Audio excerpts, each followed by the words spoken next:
¿Es cierto lo que dice este periodista? ¿En qué universidad estudió para no mandar a nuestros hijos ni nietos? Porque yo ya me cansé de que aparezcan personajes como este señor que tienen esa enorme capacidad para mentir, distorsionan la realidad, se encarga de embrutecer, de adormecer, de idiotizar, aprovechando el bajo nivel educativo y la cada vez más carente capacidad intelectual de los peruanos.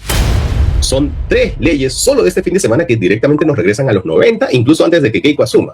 La primera, aprueban ley para que el gobierno te meta bala impunemente. El Congreso piensa aprovechar la fiebre mundialista, porque el jueves tendrían que haberse ido a sus casitas. Ya terminaba la legislatura y acababa todo su periodo. Pero no, aprobaron seguir trabajando, porque ellos son súper trabajadores, así que van a seguir preparando la camita a Keiko Fujimori hasta el 24 de junio. Y empezaron con una ley alucinante que, para empezar, servirá para que Keiko cumpla la promesa de gobernar como su padre, porque cambia la forma en que serán procesados los policías y militares que cometan delitos. Estamos hablando de una ley que prohíbe que los uniformados sean investigados al mismo tiempo por la justicia militar y por la civil, es decir, la fiscalía y el poder judicial. O sea, que la forma más fácil de salvarse por, digamos, meterle bala a un manifestante sería que les abran un proceso en un tribunal militar o policial. O sea, según esta nueva ley, si hubiera 2 procesos a la vez, se otorgará preferencia al fuero militar y se cancela el civil, o sea, se cancelan las investigaciones independientes, porque obviamente en el ámbito militar o policial va a haber espíritu de cuerpo. Esta ley propuesta por Fernando Rospigliosi obviamente se aprobó el viernes en primera votación y, ojo, incluye procesos actualmente abiertos, como la masacre de Colcabamba, por ejemplo. Ahora tienen hasta el 24 de junio para aprobarla definitivamente en una segunda votación, y ahora sí Keiko podrá gobernar de verdad como su padre. La segunda, el Congreso aprueba informe para denunciar a Gorriti. Sí, el Congreso, que ya tendría que haber cerrado sus puertas el jueves, va a seguir trabajando duro y parejo para dejar toda la camita lista para lo que se viene. Por eso el viernes aprobaron el informe final de la comisión que investigó el acuerdo de colaboración de Odebrecht, una comisión presidida por Alejandro Muñante de Renovación Medieval. Las conclusiones del informe, que han sido publicadas en el portal Congreso, no son una sorpresa para nadie. Acusa sin mayores evidencias a los fiscales José Domingo Pérez y Rafael Vela de querer encubrir a funcionarios de Odebrecht. También acusa de irregularidades a la jueza María de los Ángeles Álvarez, que aprobó el acuerdo, y a los exprocuradores Jorge Ramírez y Silvana Carrión. Pero el informe va mucho más allá e incluye a los fiscales supremos Zoraida Ábalos y Pablo Sánchez, así como al periodista Gustavo Gorriti. A la primera se le acusa, entre otras cosas, de asignar fiscales sin especialización en delitos tributarios al equipo especial Lavallato. Tremendo crimen. Y a Pablo Sánchez y a Gorriti los acusa por algo que no tiene nada que ver con el caso Odebrecht, de coordinaciones irregulares cuando impidieron la diligencia contra IDL Reporteros. ¿Se acuerdan que un fiscal se quiso meter ilegalmente para llevarse los audios del caso Cuello Blanco? Pues lo van a acusar por haber resistido a una intervención ilegal de un fiscal. El informe, ojo, recomienda al Ministerio Público que procese a todos los mencionados. ¿Y que creen que va a ser la fiscalía actualmente tomada justo por los Cuellos Blancos? Aparece este señor y con esa enorme capacidad para mentir, para distorsionar, para torcer. Dice varias cosas, entre ellas la siguiente.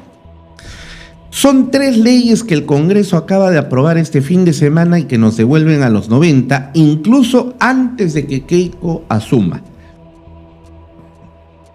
La primera, aprueban ley para que el gobierno te meta bala impunemente, dice. Van a seguir preparando la camita a Keiko Fujimori hasta el 24 de junio. Ya empezaron, ¿no? Y empezaron con una ley alucinante que, para empezar, fíjate, incluso la dicción es propia, pues, de un lobotomizado intelectual, ¿no? Y empezaron con una ley alucinante que, para empezar, ¿no?, servirá para que Keiko cumpla la promesa de gobernar como su padre. Ese método de introducir a través del mensaje el veneno, ¿no? Ella va a ser como el padre, ¿no? Va a ser como el padre. ¿Quién garantiza que va a ser como su padre? Claro, pues ya están proyectando eso, pues. Claro, ¿no? Y para eso ya se están dando en el Congreso normas legales que le están haciendo la camisa. ¿Para qué? Para que metan bala, ¿no? Y eso es ser como el padre, ¿no? Bueno, yo otra vez vuelvo. Yo no soy fujimorista, Lucho Franza tampoco. Yo jamás podría ser fujimorista, nunca. Políticamente todos saben cuál es mi posición. Pero ¿sabes qué? Algo que tampoco podré ser nunca es dejar pasar la mentira impunemente sin tener que decir algo al respecto. O sea, porque yo ya me cansé de que aparezcan personajes como este señor, como aquella señora, o todos estos que tienen esa enorme capacidad para mentir o entreverar verdades con mentiras, produciendo verdades a medias que son las más perversas de las mentiras, porque te hacen creer en función de una media verdad, ¿no? Distorsionan la realidad, hacen lo que les da la gana. En otras palabras, se encargan, y ese es su trabajo, de embrutecer, de adormecer, de idiotizar, aprovechando el bajo nivel educativo y la cada vez más carente capacidad intelectual de los peruanos. Entonces, yo ya me cansé de eso. Y por eso no me va a interesar que sea Keiko Fujimori. Es más, si dijeran alguna mentira de Víctor Polay, tendría que salir a aclarar eso. No me importa. La verdad está por encima de todos y de todo. No en vano decía el texto novotestamentario de Juan: Veritas liberavit vos. La verdad siempre te hará libre. Quien dice la verdad nunca se equivoca.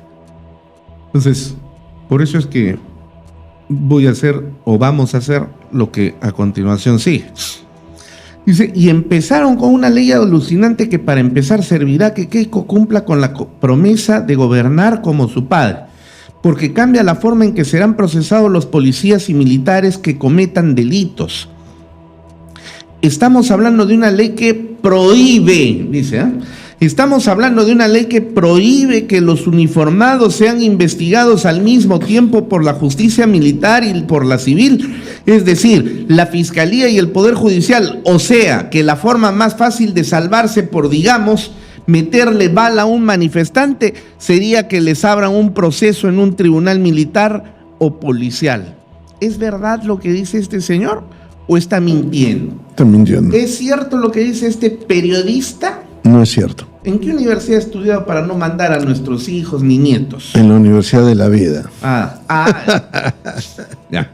A ver, vamos, porque acá nosotros, entonces los caviares lanzan las mentiras y se autoeximen de demostrar lo que ellos dicen.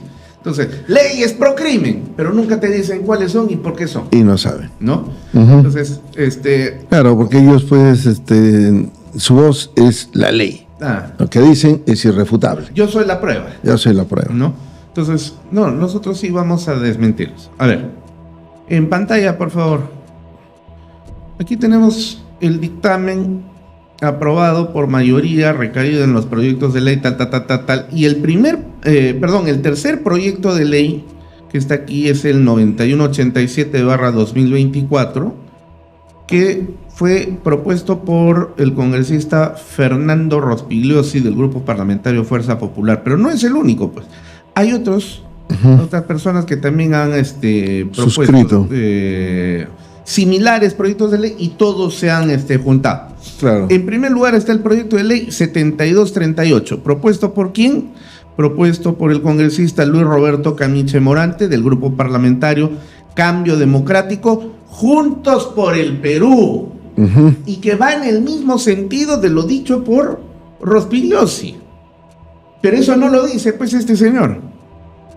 Otro, proyecto de ley 7922/2023 CR, propuesto por el congresista Idelso Manuel García Correa. No tenía la menor idea de que existía un congresista con ese nombre, pero existe.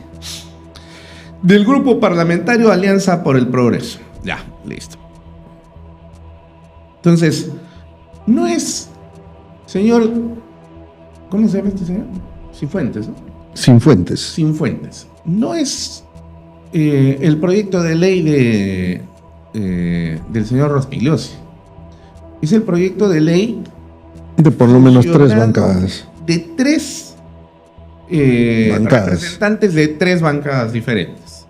Alianza por el Progreso, Juntos por el Perú, el partido por el que usted seguramente ha votado ahora en este proceso electoral en primera y en segunda vuelta. Pero eso no lo dice, porque claro, solamente hay que atacar, ¿no? ¿Quién es mi enemigo acá? Keiko. Keiko. Y su representante, Rospigliosi. lo ha hecho Rospilos. ¿Para qué? Para llenar la camita a Keiko Fujimori, para que gobierne como su padre. ¿Y por qué no dice? Y para que te meta bala impunemente. ¿Y por qué no dice que también es autor uno de Juntos por el Perú? Claro. El de Juntos por el Perú también está haciéndole la camita a Keiko Fujimori para que te metan bala impunemente. ¿Por qué no dice eso el señor Cifuentes? Siguiente página. Para terminar de desmentirlo, aquí está el artículo que se propone modificar. Artículo primero, modificación del artículo segundo del título preliminar y del artículo 65 del Código Penal Militar Policial, Decreto Legislativo 1094. Se modifica el primer párrafo y se incorpora un segundo y tercer párrafo del artículo segundo del título preliminar y un segundo párrafo del artículo 65 del Código Penal Militar Policial, Decreto Legislativo 1094, en los siguientes términos. Atención, para desmentir al señor Cifuentes. Artículo segundo, delito de función. El delito de función es toda conducta ilícita por acción u omisión cometida por un militar en acciones militares o un policía en situación de actividad, en acción de armas, en acto del servicio, consecuencia del servicio con ocasión de él, y que atente contra bienes jurídicos vinculados con la existencia, organización, operatividad o funciones de las Fuerzas Armadas o Policía Nacional. Ese es el marco general de lo que significa delito de función. Y ya lo especifica en los siguientes dos párrafos, lo que corresponde a las Fuerzas Armadas, segundo párrafo, tercer párrafo. La característica son bienes jurídicos castrenses, lo que se protege. Así es. Pero claro, este señor Cifuentes, además de que es, como todos sus camaradas de pensamiento, si se le puede llamar pensamiento a lo que ellos producen, es un profesional de la distorsión, ¿no?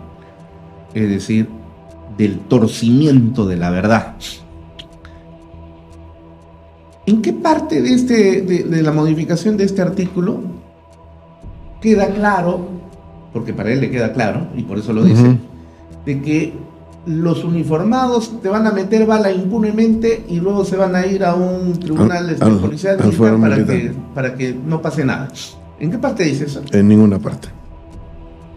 Y claro, el señor Cifuentes dirá, pero ahí dice pues acciones militares, ¿no? O sea, el delito de función es toda conducta por acción o omisión cometida por un militar en acciones militares. Ahí está, en acciones militares. Cuando salen los militares a hacer acciones, eso es, por ejemplo, meter bala. Ahí está. Eso es lo que seguramente dirá el señor. ¿Por qué? Porque es un experto pues, en la deformación. Que además, ahorita que voy a explicar el contenido semántico de estos conceptos, yo hasta sospecho que se trata de un ignorante activo, porque seguramente desconoce el significado de estas palabras. Pero él seguirá diciendo, un policía en situación de actividad, en acción de armas, ahí está, acción de armas. Pues justamente si utilizan las armas, te meten bala con impunidad y ya está, ¿no? Entonces, claro, como consecuencia del servicio. Listo. Bueno, ese será su razonamiento. Porque la pregunta aquí es una pregunta doble. Por un lado, ¿qué se entiende por acciones militares? Primera pregunta. Y segunda pregunta, ¿qué significa acción de armas? Si el señor tuviera un poquito de prolijidad, pero eso ya es pedirle mucho pues, a personajes como los caviares, que más bien se caracterizan por ser felices, ignorantes, ¿no? Y se precian todavía de ser ignorantes. Y festejan. Hay una suerte de demostración de orgullo de la ignorancia, ¿no? Y por eso es que ellos proclaman pues meses del orgullo, ¿no? Por ejemplo, este mes de junio, ¿no? Que para los deformados de pensamiento se habla de un orgullo. Yo no sé cuánto orgullo puede haber. ¿Tú sientes orgullo cuando miccionas? No. ¿Ah? Cuando, bueno, mejor no voy a hablar de temas escatológicos. Sí. Pero yo sí, a ver, ¿tú te sientes orgulloso de ser abogado? Sí, ahí sí, por supuesto que sí. ¿Te sientes orgulloso de tu universidad? Por supuesto que sí. Claro, ¿de qué se puede sentir uno orgulloso? ¿Ah? Digamos, de logros. Claro. ¿No es cierto? ¿Defecar es un logro? No. ¿Eh? ¿Utilizar tu esfínter anal para cosas diferentes a excretar las heces puede ser motivo de orgullo? Claro que no. ¿Ah? ¿Sonarte la nariz y no tener que lagrimear en el acto podría ser motivo de orgullo? No. Porque no son logros. No. ¿Qué cosa es lo que te motiva a un orgullo? Un logro o una relación. Me siento orgulloso de mi esposa, por ejemplo, podría decir, ¿no? Me siento orgulloso de mis hijos, de mis hijas. Yo me siento orgulloso de ser católico, por ejemplo. Y por eso es que este mes es el mes consagrado al Inmaculado Corazón de Jesús. Este es el mes de Cristo. Y justo eligen este mes para todo lo que sea anticristo. No es casual, ¿eh? Entonces, ¿por qué? Porque esa mentalidad es deformada. Y a eso le llaman inclusión, amor. Entonces, si fueran un poquito prolijos, por lo menos irían al diccionario. Pues. Lo mínimo, ¿no? Al mataburro. Justo te iba a decir, ¿cómo se le llamaba mataburro. En esa época al diccionario? Mataburro. Mataburro, sí. Y en este caso tendríamos que ir al mataburro militar, ¿no? Pero recuerda que es sin fuentes. Ah, claro. Fíjense, y ni siquiera el día de hoy hay que ir a una librería a comprar algún libro, ¿no? Algún mataburro. No, todo está en internet. Sí, claro, es fácil. Basta que tú busques el glosario militar, ¿no? Está colgado en la web, en la página de la Escuela Superior Conjunta de las Fuerzas Armadas. ¿Ah? A ver, señor Sinfuentes, si se entera. Entonces aquí está su... Muy bien, busquemos ahí las palabras o las expresiones. Siguiente, por favor. En primer lugar, Lucho, ¿qué significa acción de armas? Ahí está. Combate en el que puede intervenir una o más armas, ejército, marina o aviación. Entonces, no estamos hablando de armas de fuego, estamos hablando de armas de los cuerpos militares. Así es. De los cuerpos militares. Así es. Las Fuerzas Armadas. Correcto. Tienes el arma del ejército, el arma de la marina, el arma de la aviación. Y una acción de armas es cuando es acción combinada. En el imaginario de este señor, acción de armas será... Agreviar. ¡Es que dice armas! Hay que ser bien ignorante y atrevidamente ignorante, ¿no? Sí. Siguiente concepto. ¿Qué significa acciones militares? El glosario de términos aquí lo explica además con mayor precisión. El término es acciones militares diferentes de la guerra. ¿Por qué? Porque una cosa son las acciones militares y otra cosa son las operaciones militares. Una es sin guerra, la otra es en guerra. Por ejemplo, habrán visto ustedes, amables televidentes, en los días previos, y creo que hasta hoy, a partir de las 6 de la tarde, hay soldados caminando por las calles portando sus fusiles automáticos ligeros. ¿Qué cosa es eso? ¿Por qué están ahí? Porque estamos en estado de emergencia.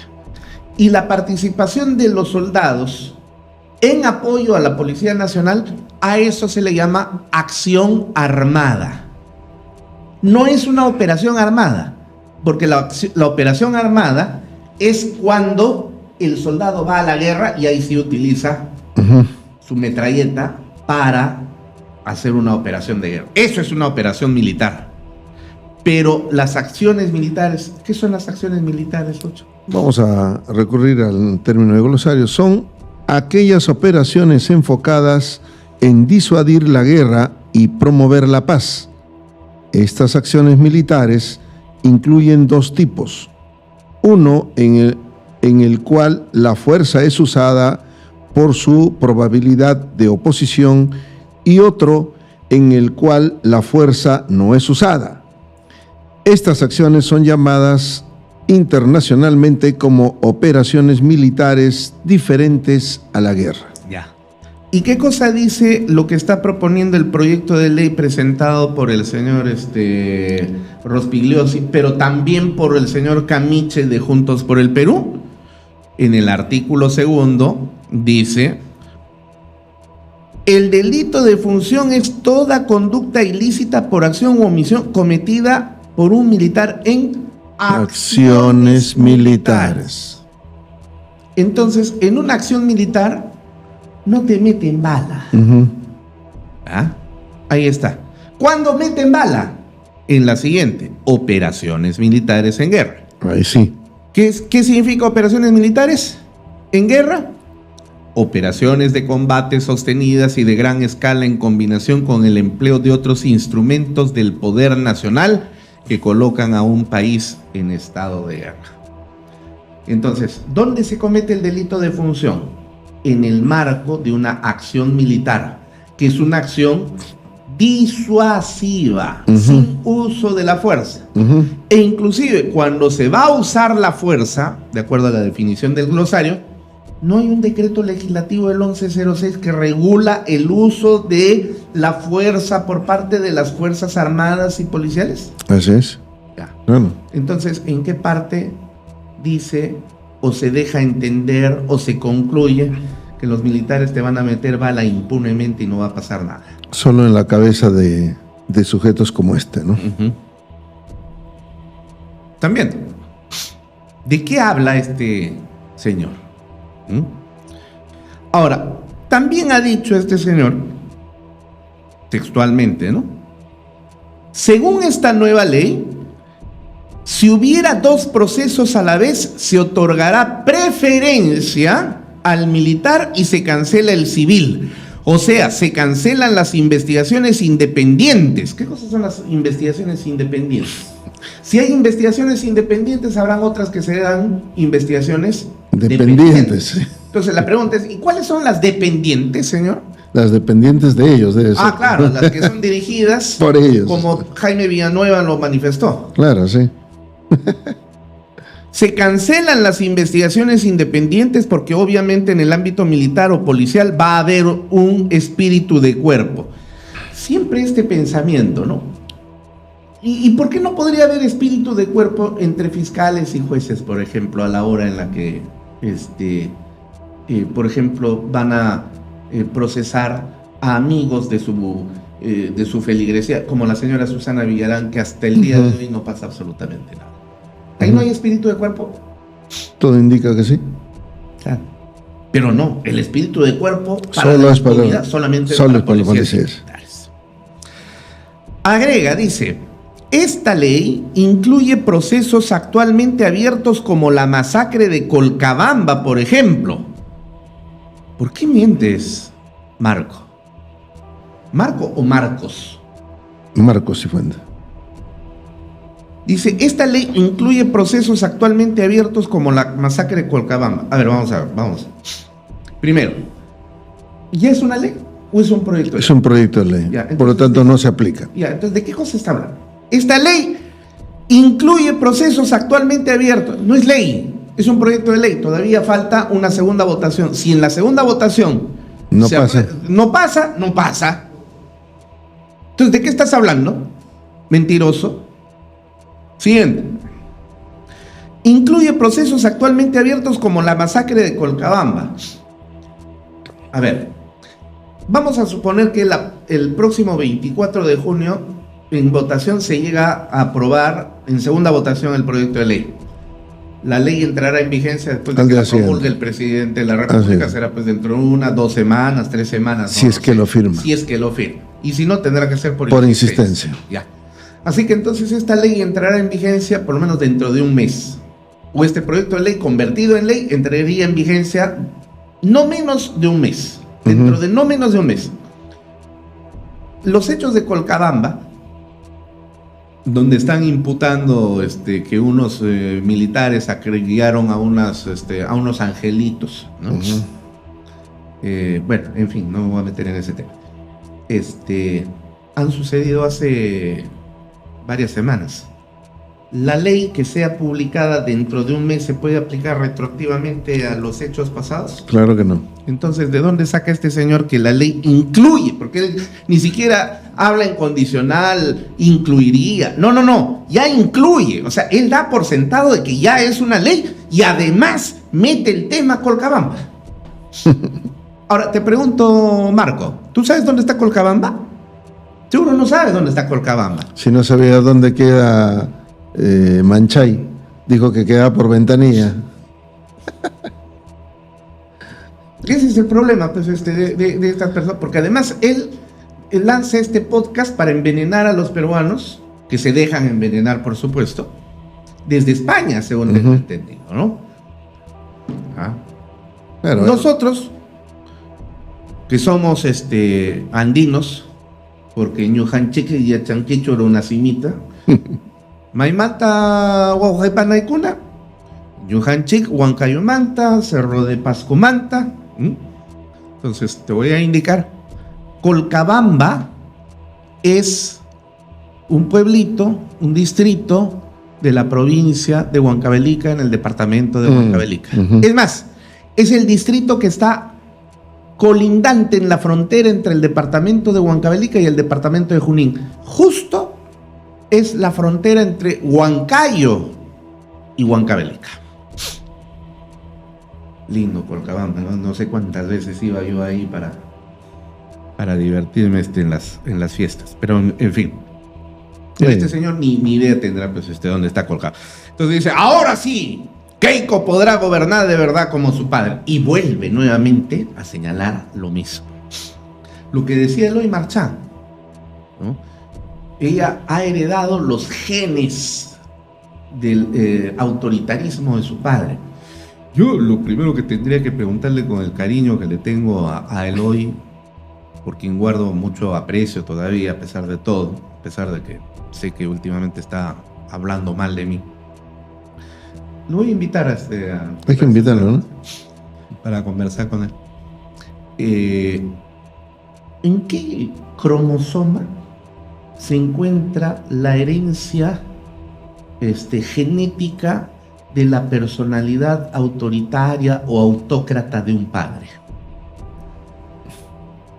¿Tú sabes en el genoma humano dónde se encuentra eso? No. En ninguna parte, pues, porque esas cosas no se heredan genéticamente. Claro, te voy a entender que está hablando metafóricamente, ¿no? Entonces, como se puede ver, este señor miente, ¿no? Dice, según esta nueva ley, si hubiera dos procesos a la vez, se otorgará preferencia al militar y se cancela el civil. A ver, en pantalla, por favor, el texto. A ver, ahí está el texto propuesto de modificación del artículo 26 de la ley de la ley orgánica del del Poder Judicial. La modificación está en negrita en el inciso 5 del artículo 26. ¿Qué dice? Corresponde o compete a la Sala Penal de la Corte Suprema, inciso 5, resolver las cuestiones de competencia previstas en la ley y entre la jurisdicción ordinaria y militar. Sí, eso no pudiéndose disponer en ningún caso que se sigan los procesos penales en ambas jurisdicciones a la vez. ¿Eso está bien o está mal? Está bien. Claro, porque no te puedes procesar por un mismo hecho en dos jurisdicciones diferentes, pues. Porque eso se llama persecución penal múltiple. Y eso vulnera el bis in idem procesal. Así es. Claro. Y el Código Procesal Penal establece, si no me falla la memoria, en el artículo 3 o 4 del título preliminar, que está prohibida la interdicción penal múltiple. Y eso es justamente, esa es una garantía. Digamos, es una garantía fundamental para el ciudadano, para que no te abran pues procesos 3, 4 paralelos. Eso, no es posible eso, ¿no? Claro. Pero este señor se queja y dice, ya no te van a poder abrir, después de que te metan bala impunemente.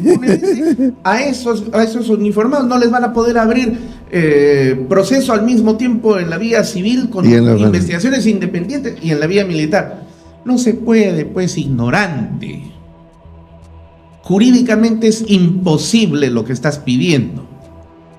Pero claro, cuando está en poder el sistema judicial o forma parte del poder caviar, cualquier cosa puede pasar. Ay, sí. Como por ejemplo, el principio de legalidad dice que nadie puede ser procesado por hechos que en el momento de su realización no se encuentren tipificados como delito.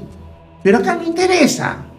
Aquí inventan un delito dentro de 7 años y te lo aplican retroactivamente a lo que pasó hace 30 y te meten preso. Ujú. Y todavía se molestan. Como el señor Juárez Atocha el otro día, por ejemplo, molesto en el Tribunal Constitucional cuando le preguntan, oiga, pero si el delito de lavado de activos por donación no es lavado de activos, ¿en qué artículo?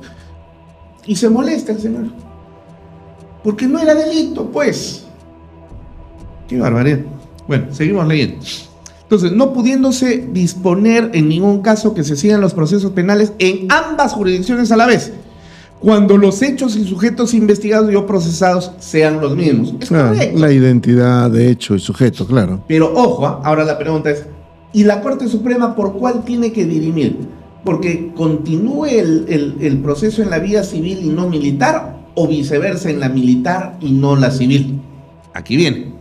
Debiendo preferir en su resolución a la jurisdicción militar policial cuando se trate de delitos cometidos por personal de las Fuerzas Armadas y de la Policía Nacional del Perú en situación de actividad en cumplimiento de su función en acciones militares, ya explicamos qué son acciones militares, en acto de servicio, consecuencia de servicio o con ocasión de o acción de arma, ya explicamos también qué cosa es acción de arma, no es utilizar las armas de fuego, y que atenten contra bienes jurídicos vinculados con la existencia, organización, operatividad o función de las Fuerzas Armadas o Policía Pues Nacional. la característica del bien jurídico, pues. Claro, Tienen que ser bienes jurídicos de carácter castrense. así es, de carácter castrense, y eso es precisamente lo que son. Pero en ninguna parte. Ahora, si te meten bala, ¿a dónde van? Ese es a la justicia común. Claro, ¿no? Claro. ¿De qué se está Eso es un homicidio o un asesinato, dependiendo de la situación. Claro, Claro. ¿de dónde saca el que ahora van a meterte bala impunemente en una manifestación y no va a pasar nada? Es su ignorancia le hace decir eso. ¿Ignorancia? ¿O es Sí. conocimiento para la distorsión? No, él no conoce, es ignorante. Entonces, y como tú dices, es un repetidor de lo que alguien le ha dado el libreto y él repite. Ahora, ojo, Lucho, ¿eh? Dice, debiendo preferir. Ujú. O sea, la Corte Suprema a la larga podría Decir no, preferir, así es, claro. no va a la vía militar. Porque es una opción. Así es. Claro, porque eso es dependiendo de la circunstancia, ¿no? Pensando en algunos excesos que se han cometido que claramente dejan de ser actos de función y más bien son actos propios de delitos comunes, ¿no? Puede ser. Claro. La situación misma, el contexto en el que se desarrolla el hecho delictivo puede generar ese nivel de controversia y la Corte Suprema dirá, no, este caso que vaya al fuero común. Claro. Punto. ¿Por qué? Porque no está obligada a mandarla al fuero militar, sino debe preferir el fuero militar. Pero siempre y cuando haya las características características indicadas, punto. Y aún así, a lo mejor puede preferir. Puede también. preferir, sí, claro. ¿Ya? Pero fíjense, es la Corte Suprema la que dirime eso. Claro, la Corte O sea, Suprema de Justicia de la República. así es. Entonces, ¿qué tal mentiroso este fulano? Pero sigue mintiendo. ¿Eh? Mira lo que dice ahora. La segunda ley. El Congreso aprueba el informe para denunciar a Gorriti. Oye, la aprobación de los informes es No es proyecto de ley, es un informe que es materia de una comisión investigadora sobre hechos delictivos ocurridos en un determinado Ya, tiempo pero- en Ministerio Público. Pero él dice que la segunda. La segunda. Haber aprobado el informe. Está hablando. Francamente, ¿no? Hablan cualquier idiotez, Sí. ¿no? La segunda, el Congreso aprueba el informe para denunciar a Gorriti. ¿Cuál es el informe para denunciar a Gorriti? El informe no es para denunciar a Gorriti, pero mira cómo lo presenta. Entonces, hoy el periodismo de investigación entonces está siendo perseguido por el Parlamento y Sí. el pacto mafioso. el informe da cuenta sobre los posibles delitos que han cometido fiscales. No el señor Gorriti, pero acá este señor lo presenta como si el informe tuviera en exclusividad que apuntar al señor Gorriti. Entonces eso me da una indicación, Lucho. Que lo que está diciendo este señor ha sido elaborado por justamente a quien le interesa que se presente esta información de esta manera distorsionada. Recuerda la recomendación, victimízate. Entonces aquí la presentación es para victimizar a Gorriti como un perseguido político de este pacto mafioso que está en el Congreso. Así es. Sí, dice el señor Sinfuentes. El Congreso, que ya tendría que haber cerrado sus puertas el jueves, va a seguir trabajando duro y parejo para dejar toda la camita lista para lo que se viene. Total, yo ya no entiendo esto. Primero, se quejan porque no van a trabajar. Cuando están trabajando, también se quejan. Pero sigue con la misma cantilena. Trabajando duro y parejo para dejar toda la camita lista para lo que se viene. ¿Cuál camita? La camita Keiko, ¿no? Por eso el viernes aprobaron el informe final de la comisión que investigó el acuerdo de colaboración de Odebrecht. Entonces no es un informe para acusar a Gorriti. Es el informe que investigó el acuerdo de colaboración, no de Odebrecht, sino con Odebrecht. A ver si utilizas mejor el castellano, Marco. Una comisión presidida por Alejandro Muñante de Renovación Medieval. Bueno, dos cosas al respecto. Como dijimos, sigue chancando con el tema de dejar la camita lista para Keiko, ¿no? Este es el método de la repetición de Joseph Goebbels. Miente, porque una mentira repetida 1000 veces, y en este caso 1.000.000 de veces, porque por la reproducción. Son varias veces, son varios mediecitos como este, ¿no? El de este señor, el de las extranjeras, estas, la colombiana, la española, que también tienen su medio, y otros mediecitos que van golpeando, y no repiten 1000 veces, repiten 1.000.000 de veces para que la mentira se convierta en una verdad. Eso es lo que decía Goebbels. Una mentira repetida 1000 veces se termina convirtiendo en una verdad por fuerza de la repetición de la monserga hasta el cansancio.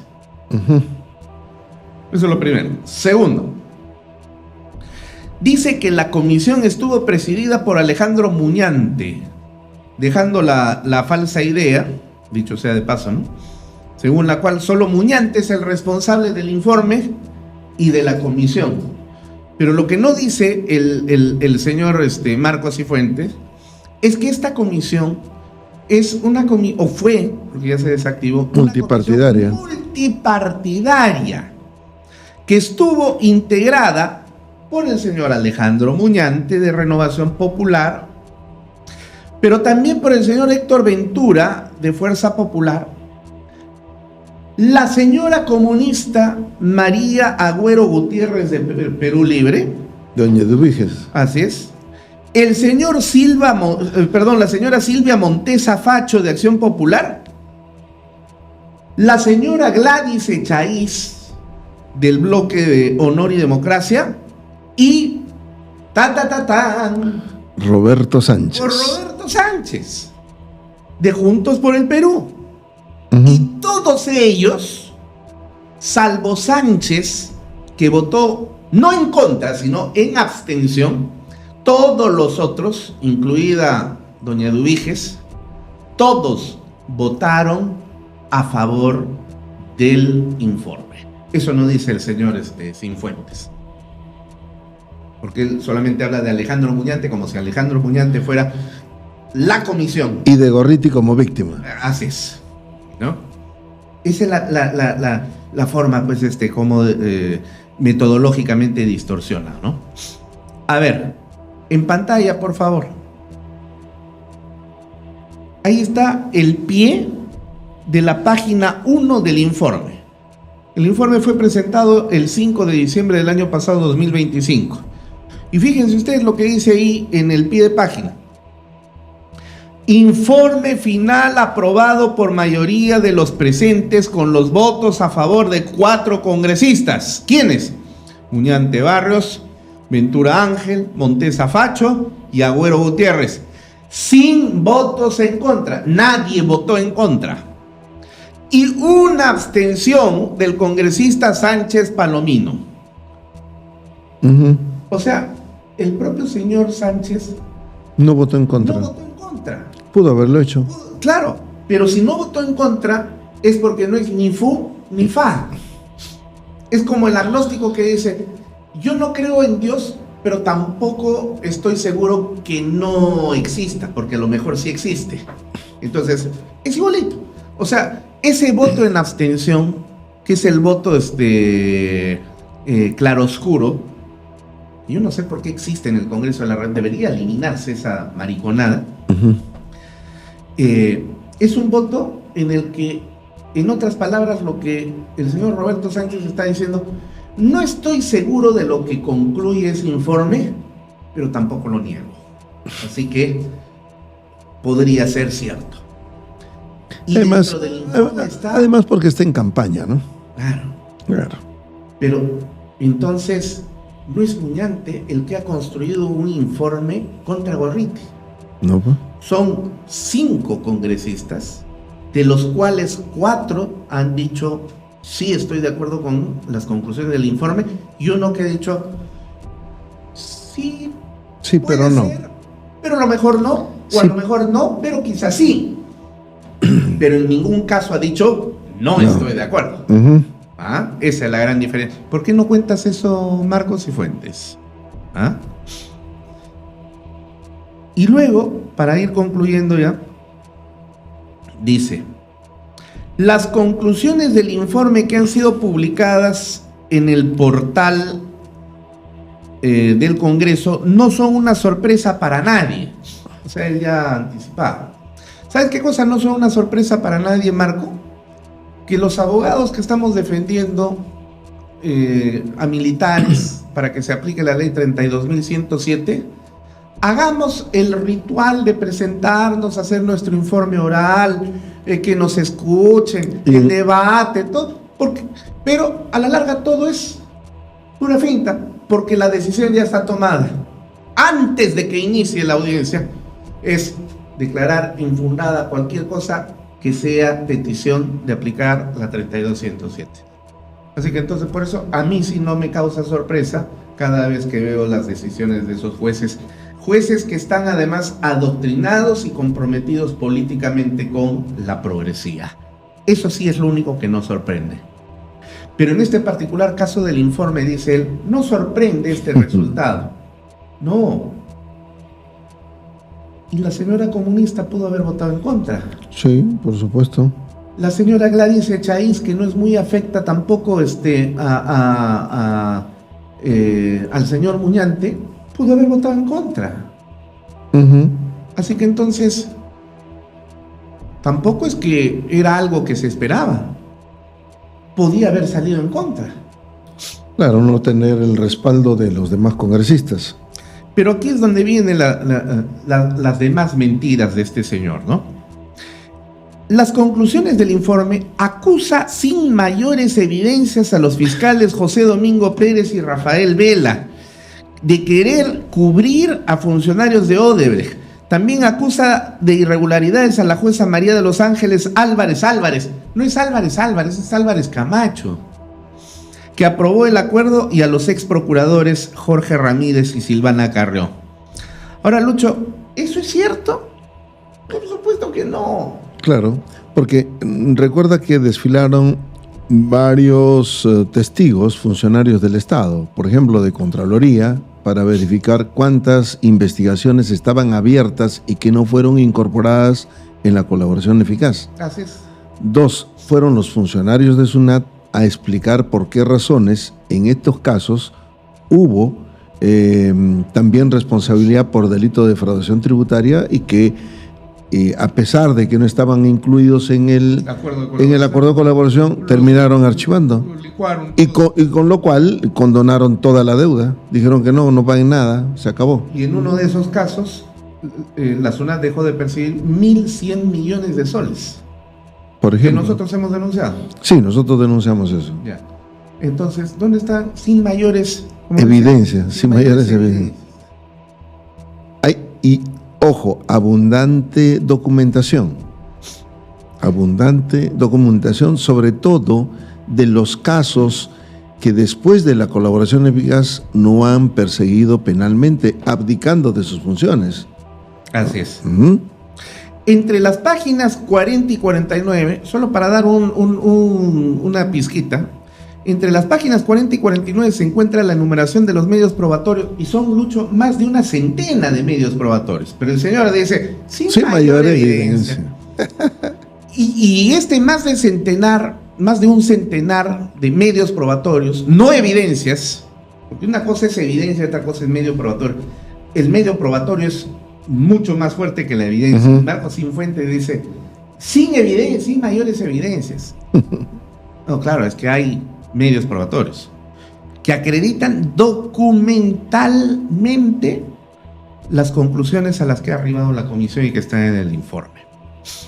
Entre estos medios probatorios se encuentra, por ejemplo, el mismo acuerdo de colaboración eficaz, en el que resalta el contenido de la página 1053 del capítulo 14, obligaciones del Ministerio Público a formalizar en el acuerdo, donde se advierte que el Ministerio Público se obligó a ver en pantalla, por favor. Fíjense, esto que está plasmado en el informe está extraído del acuerdo de colaboración eficaz. Repetimos, esto ha sido sacado de la página 1053 del texto de la colaboración eficaz que firmó José Domingo Pérez y la procuradora Silvana Carrión, Uh-huh. con 4 funcionarios de Odebrecht. Solo 4, pero ninguno está procesado de los 18 que eran. Uh-huh. ¿Y qué dice?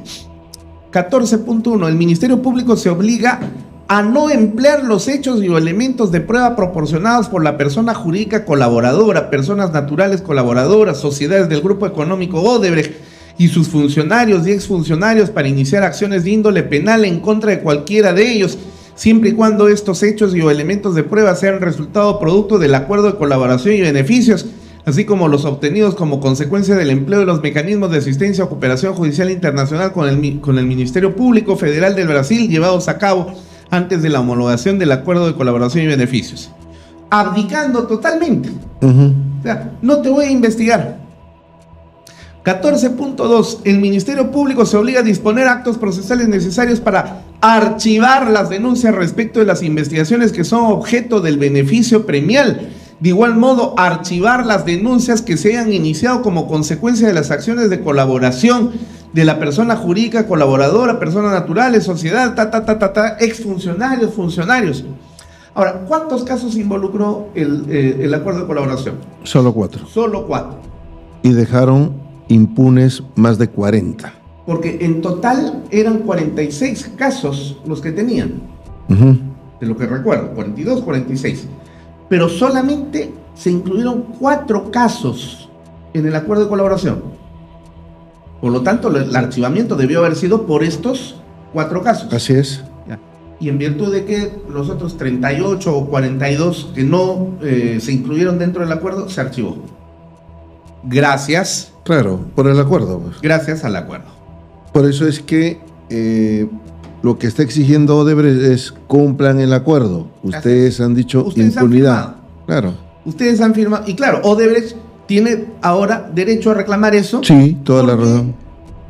José Domingo Pérez, en representación del Estado peruano, firmó eso, claudicando a sus deberes. Por eso es que hay responsabilidad penal de él y los otros en ese acuerdo de colaboración. Y eso nosotros lo hemos venido denunciando. Así es. Siguiente, por favor.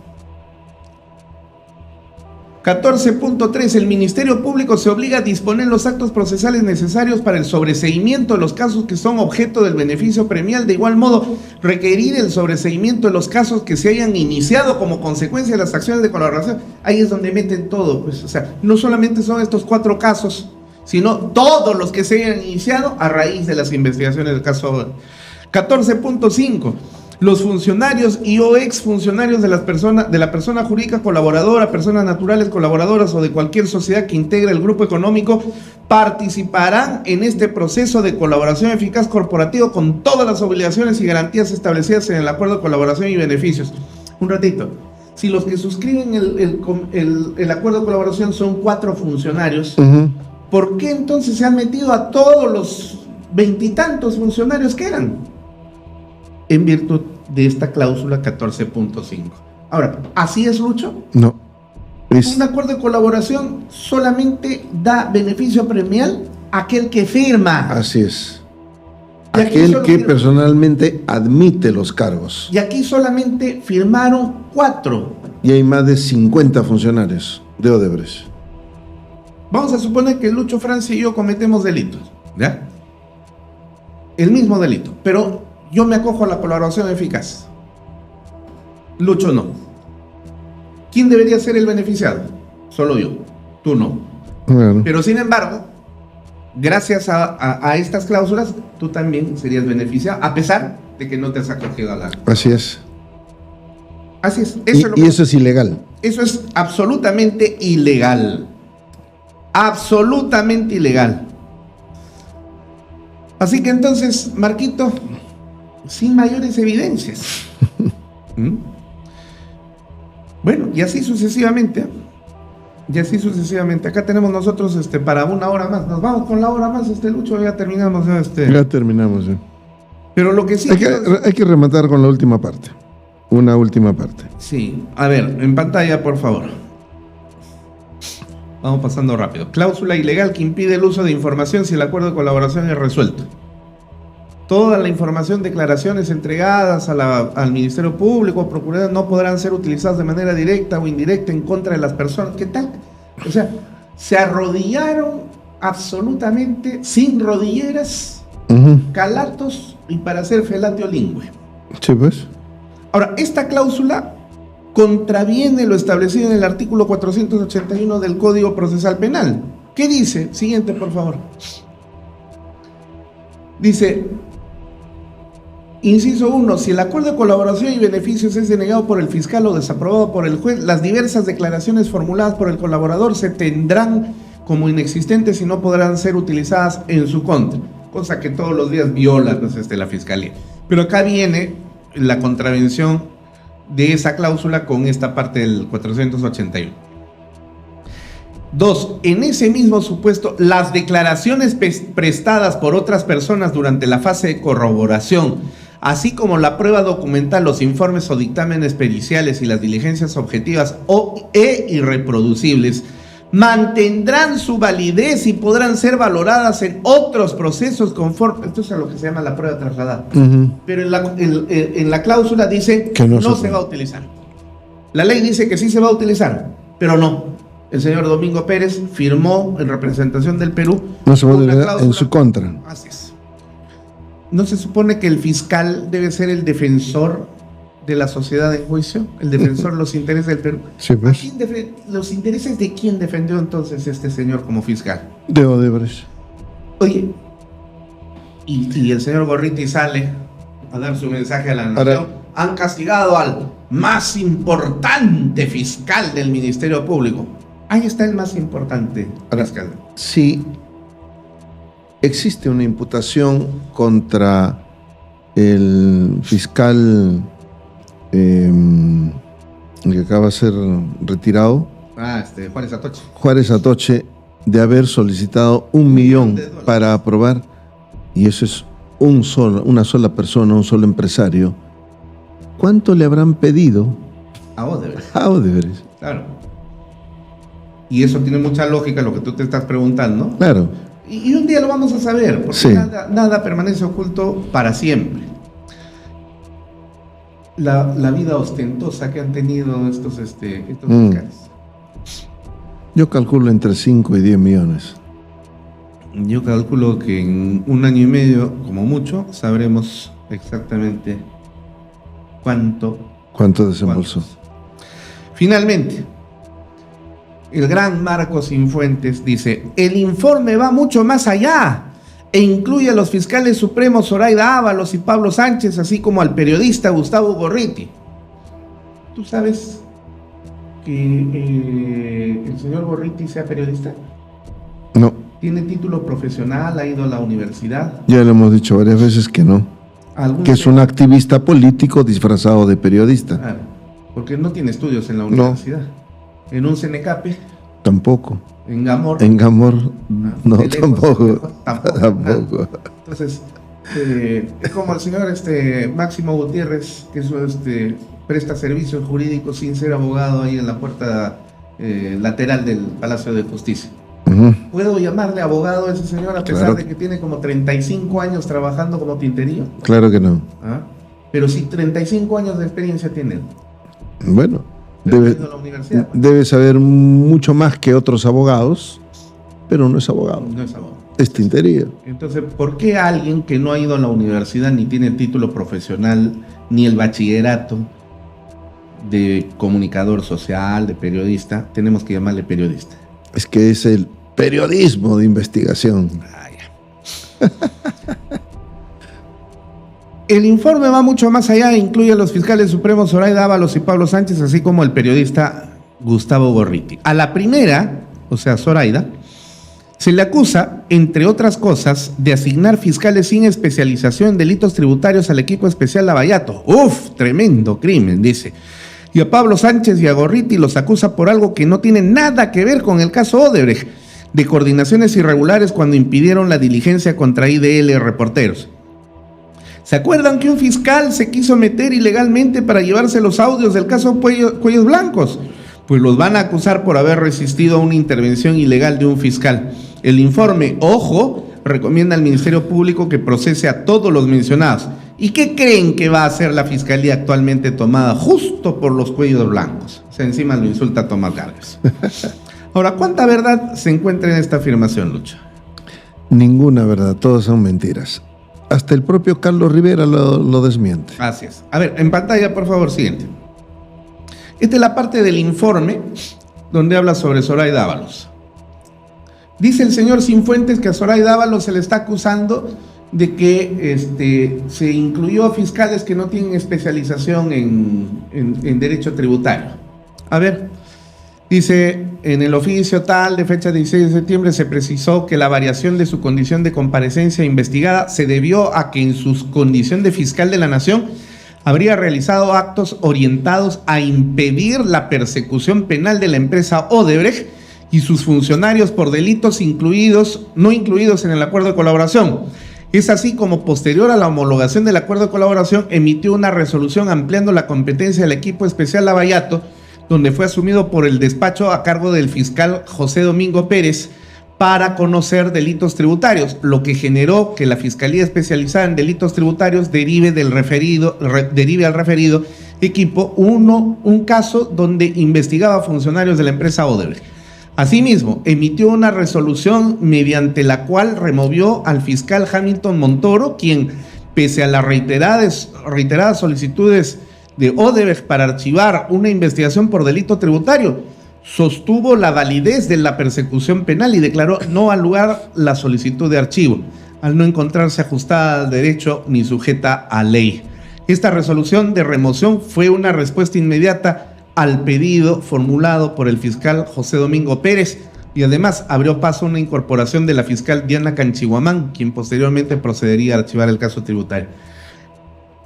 ¿Dónde está lo que dice Marcos Cifuentes? Que a Zoraida Ábalos se le está procesando por haber incorporado al equipo a gente no especializada en derecho tributario. No, lo que hizo fue quitarle la competencia al fiscal penal tributario para trasladar al equipo especial Lavallato. ¿Para qué? Para archivar. Porque ese era el objetivo. O sea, en otras palabras, para encubrir a otro. Claro. Entonces, cuando Hamilton Montoro, el fiscal que estaba a cargo de esa investigación, dijo no, lo sacaron y pusieron a otra. Y esa otra, ¡pac!, archivó el caso. Montoro, siendo fiscal del equipo Lavallato, sí quería formalizar denuncia, investigación preparatoria contra Odebrecht por delitos tributarios. Y él, hasta donde tenemos conocimiento, sí declaró ante la comisión. Sí, ha declarado ante la comisión. Y está su declaración como evidencia. Así es. Entonces, ¿de qué estás hablando, Marco? ¿Ah? ¿No? Dice, Para comenzar, acusa, Zoraida, el informe no acusa a nadie. Asignar fiscales sin especialización en delitos tributarios al equipo especial Lavallato. ¡Uf! Tremendo crimen. ¿Dónde está eso, Lucho? No está. ¿Por qué mientes? ¿Por qué mientes? Ahora, sobre Pablo Sánchez. La cosa es peor todavía. Siguiente. Marcos Cifuentes ha dicho que a Pablo Sánchez y a Gorriti los acusa por algo que no tiene nada que ver con el caso Odebrecht de coordinaciones irregulares cuando impidieron la diligencia contra IDL Reporteros. Otra gran mentira, Lucho, porque tal como se verifica entre las páginas 73 y 74 del informe, aquí lo que leemos es la imputación a Pablo Sánchez, dice. Sobre Pablo Sánchez. En el oficio número tanto de fecha 16 de septiembre se precisó que la variación de la condición de compareciente a investigado se sostuvo en bajo su consideración se habrían realizado graves omisiones e injerencias indebidas de personas externas que habrían comprometido la autonomía fiscal. Ello incluye la omisión en el tratamiento procesal de las empresas peruanas consorciadas con Odebrecht, por ejemplo, Graña y Montero. Por ejemplo. Ya que testimonios como el de Jorge Barata sobre el presunto conocimiento de sobornos por parte de firmas como Graña y Montero no derivaron en una ampliación de la investigación hacia sus directivos, sin que el Ministerio Público activara protocolos clave como el inicio de investigación preliminar o el aseguramiento de elementos de prueba. ¿Dónde está lo que dice Marcos Cifuentes? Que es por la llamada de Rurush. Por la llamada de Rurush. No. Ahora, sobre la intervención de Gorriti. Siguiente. El tema de Gorriti es transversal porque participa en el tema de Rafael Vela Barba. Ahí está. Dicha designación, o sea, la designación de Vela Barba, se habría dado porque Gustavo Gorriti se comprometió a apoyar la gestión de Chávarri a cambio de que éste formara el equipo especial para Odebrecht. Eso es lo que se tiene en los medios probatorios. Siguiente. De acuerdo, se sostenía en declaraciones de Jaime Villanueva, en donde este señala que Gustavo Gorriti habló con Pablo sobre la necesidad de formar un equipo especial para Lavajato. Por ello, Pablo nombró al fiscal Hamilton Castro. Asimismo, que las discrepancias entre Gustavo Gorriti y el fiscal Hamilton Castro motivaron que este fuera apartado de la investigación y posteriormente se nombró a Domingo Pérez a cargo de la investigación. Claro. Ahí está. Siguiente. Este nuevo fiscal, o sea, José Domingo Pérez, contaría con una afinidad particular con el periodista G. Gorriti. Sumado a esto, la influencia de Gustavo Gorriti en el Ministerio Público se manifestaba en la visita de la periodista Romina Mela, de IDL, quien revisaba carpetas fiscales sentada en un escritorio para asistentes fiscales. Además, condicionó al Ministerio Público mediante la difusión de información que perjudicara a fiscales. Finalmente, Gustavo Gorriti grababa reuniones llevadas a cabo con el fiscal Hamilton sin su consentimiento. O sea, no es por el caso Rurush. No tiene nada que ver con el caso Rurush. ¿Y por qué miente? Para victimizar. Sí, pues. Pero, por eso te digo, es de sorprender o no que te mientan sin que se les mueva un pelo. Un pelo. Siguiente. Sobre Gustavo Andrés Gorriti el Embogen, del delito de cohecho activo genérico. Ahí está toda la imputación. Siguiente.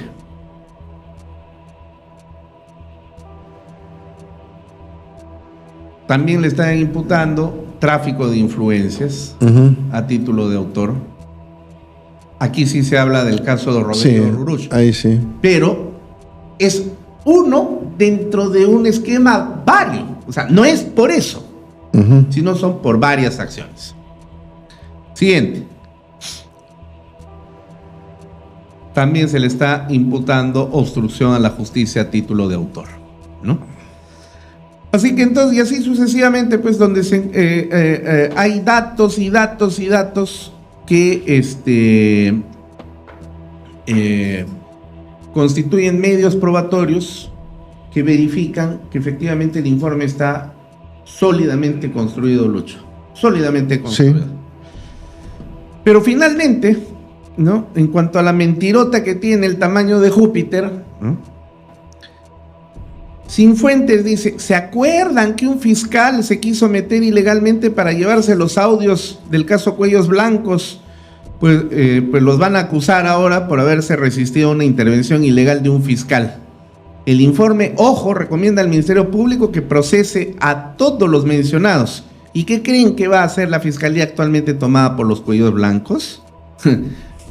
Bueno, ¿cuándo se quiso meter el fiscal Rurush ilegalmente a sacar los audios? No es cierto, fue una diligencia de exhibición. Ya hemos dicho que para eso no se precisa orden judicial, no es una orden de allanamiento, es una exhibición y eso es voluntario. El propio abogado de IDL, Carlos Rivera, en plena diligencia, le decía, le aclaraba, mejor dicho, a Gorriti de que no era ilegal. Así es. Vamos a escucharlo. Sí, claro, hay Adelante, que recordarle. por favor, con el vídeo.